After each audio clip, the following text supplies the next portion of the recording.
आम्ही मागे 1 रुपयामध्ये पीक विमा द्यायचं चालू केलं होतं, ती स्कीम आमची अडचणीत आली।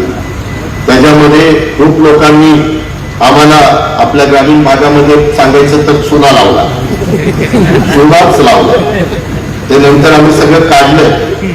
आम्ही आता जे तुमच्या भल्याचं असेल ते करणार आहोत आणि त्याकरता आमची मुख्यमंत्र्यांची, माणिकरावची, एकनाथराव शिंदे, मी, रस्तोगी आम्ही सगळी एक मीटिंग घेतलेली आहे। त्यामध्ये नवीन काही कल्पना, काही चांगला कार्यक्रम आम्ही तुम्हाला देणार आहोत आणि त्याच्यातनं तुम्हाला प्रोत्साहनपर देखील आम्ही काही गोष्टी करणार आहोत।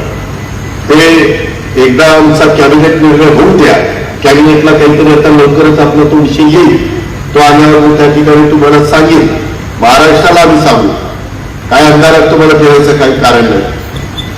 कारण या सगळ्या गोष्टी तुम्हाला विश्वासात घेतल्याशिवाय होऊ शकत नाही।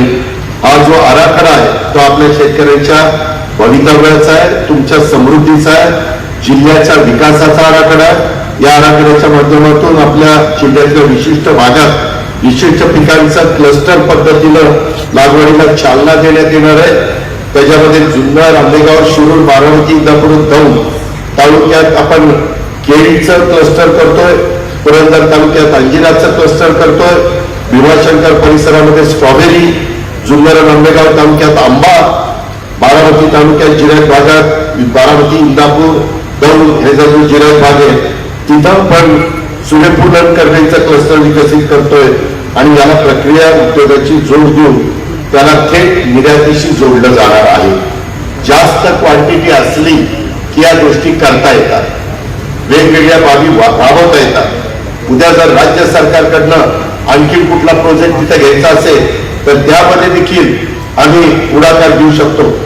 त्याच्यामध्ये एखाद्या प्रोजेक्टला व्हीजीएफ त्याच्यामध्ये द्यायचा असेल तरी राज्य सरकार त्याच्यामध्ये देखील काही काळजी करू नका।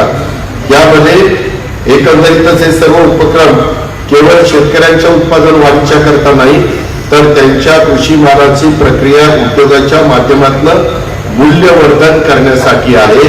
आपल्या शेतकऱ्यांनी पिकवलेला माल 7 समुद्राच्या पलीकडे निर्यात झाला पाहिजे, शेतकऱ्यांच्या घामाला योग्य दाब मिळालं पाहिजे, म्हणजेच एका अर्थाने शेतीला व्यवसायाचा दर्जा देण्याचा हा प्रयत्न आहे।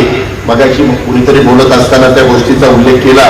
याचबरोबर जिल्ह्यातल्या शेतकरी उत्पादन कंपन्यांचा सहभाग आपल्याला वाढवायचा आहे, स्थानिक नेतृत्व तयार करायचं आणि शेतकऱ्यांचा आर्थिक स्वावलंबन साधणं हे या आपल्या ऍग्री हॅकेथॉन आराखड्याचं मोठं वैशिष्ट्य असणार आहे। शेती हा आपल्या महाराष्ट्र